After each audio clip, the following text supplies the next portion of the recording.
Guys to logical brains. सबसे पहले तो कहूँगा चैनल को सब्सक्राइब कर दीजिए, बहुत कम सब्सक्राइबर्स हैं। आज का टॉपिक है मैनग्रोव्स। आइए देखते हैं मैनग्रोव क्या होता है।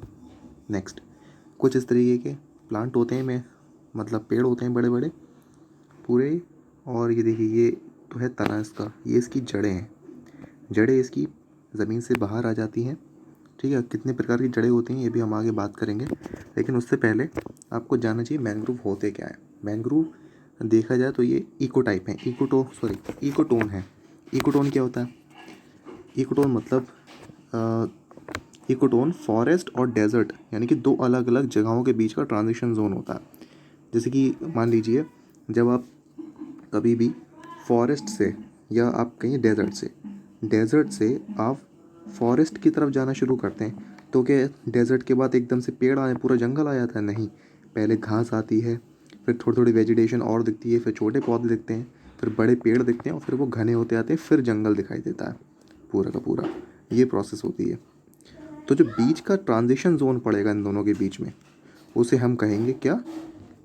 इकोटोन। ठीक है, अब आप समझ गए कि इकोटोन क्या होता है। ऐसे ही आप समझिए कि मैंग्रोव भी इकोटोन है। कैसे? मान देखिए, ये है, मान लीजिए लैंड, ठीक है, और ये है ओशनिक वाटर। अब ओशनिक वाटर और जो टेरेस्ट्रियल एरिया ये लैंड है, इसके बीच में जो मार्शी रीजन है, यहाँ पर कुछ प्लांट्स, कुछ पेड़ उगाते हैं, इनको बोलते हैं मैनग्रोव्स। ये भी इकोटोन ही है, और ये होता है मैनग्रोव फॉरेस्ट। पीछे मैंने इसको आपको फ़ोटो भी दिखाया था, एक बार फिर देख लीजिए, ये होते हैं। ठीक है, अब आगे बढ़ते हैं। अब देखते हैं कि लोकेशन कहाँ होती है ग्लोब पर।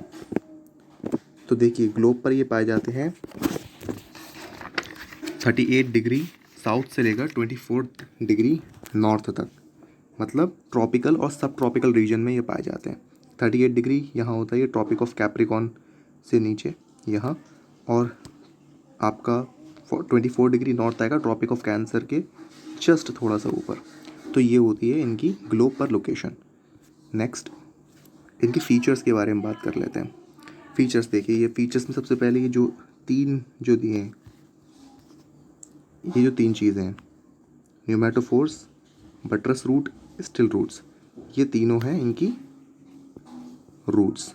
ठीक है, ये सब रूट्स हैं। अब इनके काम क्या क्या होते हैं वो मैं आपको बताता हूँ। जो न्यूमेटोफोर है, न्यूमेटोफोर ज़मीन, जैसे ये पेड़ है, ये है मैनग्रोव, ये ज़मीन से इनकी ये जड़ें बाहर आ जाती हैं ऑक्सीजन लेने के लिए, क्योंकि वो तो पूरा पानी के अंदर समर्ज्ड है पेड़, लेकिन इसकी जड़ें बाहर आ जाती हैं ऑक्सीजन प्लांट तक पहुंचाने के लिए। ठीक है, ये होते हैं न्यूमेटोफोर्स। अब बात करें बटरस रूट की, तो बटरस रूट होती हैं जो साइड से निकली होती हैं और ज़मीन के अंदर धंस जाती हैं। ये जो है मैनग्रोव के जो पेड़ होते हैं उनको स्टेबिलिटी देती हैं। ठीक है, उसके बाद तीसरी आती है स्टिल रूट, ये भी जो है इनको स्टेबिलिटी देती हैं। अब बात करें विवीपैरी की। विवीपैरी क्या होती है? विवीपैरी का मतलब होता है कि इनकी जो सीड्स होते हैं वो सीधे सॉइल के अंदर जर्मिनेट नहीं होते हैं, ये पहले प्लांट की जो पत्तियां होती हैं उनके ऊपर जर्मिनेट होते हैं, और फिर ये जाते हैं ज़मीन के अंदर और फिर फर्दर ग्रो करते हैं। तो जर्मिनेशन पहले होगा लीफ के ऊपर, और फिर वो ज़मीन के अंदर जाके फर्दर ग्रो होंगे, इसको बोलते हैं विवीपैरी। दूसरा टॉपिक इसमें लिखा हुआ है सक्यूलेंट लीफ। सक्यूलेंट लीव्स का मतलब इसकी पत्तियां बहुत मोटी होती हैं, ठीक है, और उनमें स्टोमेटा क्लोज्ड टाइप होते हैं, स्टोमेटा नहीं होते हैं बेसिकली देखा जाए तो, बहुत ना के बराबर, जिससे कि इनका एवेपोरेशन का जो रेट है वो घट जाता है। ठीक है, अब आते हैं नेक्स्ट हम देखते हैं इसके इम्पोर्टेंस के बारे में। इम्पोर्टेंस क्या है? इनको इकोसिस्टम की किडनी भी कहा जाता है। ठीक है, क्योंकि ये जो मैराइन वाटर होता है उसमें जो सेडिमेंट्स होते हैं, जो टॉक्सिन्स होते हैं, उनको फिल्टर करते हैं और वहाँ पे एक फ्रेश वाटर का इकोसिस्टम बनाते हैं। नेक्स्ट है हेल्प अगेंस्ट सुनामी। ये हमको किनारों पे जब समुद्री तूफान आते हैं तो उनसे बचाव करते हैं किनारों का।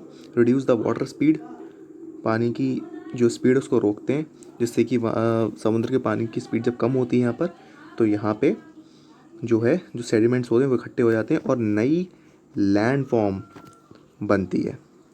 ठीक है, नेक्स्ट फायरवुड, जो वहाँ के आसपास के लोग होते हैं उनके लिए फायरवुड का इंतज़ाम इनसे हो जाता है। दूसरा बायोडाइवर्सिटी, यहाँ पे बायोडाइवर्सिटी बहुत ज़्यादा पाई जाती है। यहाँ पर मगरमच्छ, बहुत सारे सांप जैसे कि एनाकोंडा, ये भी पाए जाते हैं। तो ये जो इकोटोन कोई भी होता है वहाँ पे बायोडाइवर्सिटी पाई जाती है, और क्योंकि मैंग्रोव भी इकोटोन में आता है तो यहाँ पर भी बायोडाइवर्सिटी आपको हाई देखने को मिलेगी। टूरिज़्म के स्पॉट भी होते हैं ये, ठीक है। अब नेक्स्ट टॉपिक पे आते हैं। नेक्स्ट है यहाँ पे जानते हैं मैनग्रोव्स इंडिया में कहाँ कहाँ लोकेटेड है। तो आइए देखते हैं। पहले जो लोकेशन है मैनग्रोव्स की जहाँ पे सबसे ज़्यादा मैनग्रोव्स पाए जाते हैं वो है सुंदरवन डेल्टा, जो कि आपके वेस्ट बंगाल में प्रेजेंट है। फिर आते हैं यहाँ गुजरात में कच्छ वाला रीजन है ये, यहाँ पर पाए जाते हैं। दूसरा ये जो आप देख रहे हैं रत्नागिरी मैनग्रोव्स, ये पाए जाते हैं गोवा और महाराष्ट्र वाला रीजन है ये। फिर ये है कावेरी डेल्टा, ये आपका तमिलनाडु और कुछ आंध्र प्रदेश वाला रीजन है। और ये है कृष्णा गोदावरी मैनग्रोव्स, ये है आंध्र प्रदेश वाला रीजन। फिर ये महानदी मैनग्रोव्स उड़ीसा, और उसके बाद आते हैं अंडमान निकोबार। अगर हम संख्या की दृष्टि से देखें तो सबसे ज़्यादा मैनग्रोव्स कहाँ कहाँ पर हैं, तो पहले नंबर पर नाम आता है सुंदरबन डेल्टा के मैनग्रोव्स जो कि हैं वेस्ट बंगाल में। दूसरे नंबर पर आता है गुजरात के मैनग्रोव्स। तीसरे नंबर पर आता है आपका अंडमान निकोबार के मैनग्रोव्स, और चौथे नंबर पर आते हैं आपके ये कृष्णा गोदावरी मैनग्रोव्स जो कि आंध्र प्रदेश में स्थित है। अब हाल ही के वर्षों में मैनग्रोव्स की संख्या में वृद्धि हुई है। तो वृद्धि कहाँ कहाँ हुई, कहाँ कहाँ पे इंक्रीज़ हुए हैं मैनग्रोव्स, आइए देखते हैं। तो पहला नंबर है गुजरात का, गुजरात में रेड मैनग्रोव्स का बड़ा है। दूसरे नंबर पे है महाराष्ट्र, और तीसरे नंबर पे है आपका उड़ीसा। उड़ीसा के जो महानदी मैनग्रोव्स हैं इनकी संख्या भी बड़ी है। Next topic and the last, mangrove for future. ऐसी बात है 2004 में जो सुनामी आई थी, बहुत ही भीषण थी वो सुनामी। उस सुनामी के बाद IUCN ने एंड UNDP ने डिसाइड किया कि मैनग्रोव को फ्यूचर के लिए हमें बचा के रखना पड़ेगा, क्योंकि मैनग्रोव हमारे लिए बहुत ज़्यादा इंपॉर्टेंट है, हमारे लिए टूरिज़्म के लिए बहुत इंपॉर्टेंट है। यहाँ पर बायोडाइवर्सिटी बहुत पाई जाती है, फायरवुड मिलता है, एंड सुनामी से हमारी हेल्प करते हैं। और सुनामी मेन पर्पज़ ये था कि सुनामी से हमें बचा सकते हैं मैनग्रोव्स, तो हमें मैनग्रोव्स को संरक्षित करना पड़ेगा। तो ये प्रोग्राम स्टार्ट किया गया था mangrove for future in by IUCN and UNDP इन 2004। इसमें टोटल 11 मेंबर कंट्रीज़ हैं, जिसमें से कुछ कंट्रीज़ हैं साउथ एशिया की और कुछ कंट्रीज़ हैं साउथ ईस्ट एशिया की। तो ये थी आज की वीडियो। ऐसी ही और अमेजिंग वीडियोस के लिए सब्सक्राइब कीजिए चैनल को। मिलते हैं जल्दी नेक्स्ट लेक्चर में, तब के लिए वीडियो देखने के लिए थैंक यू।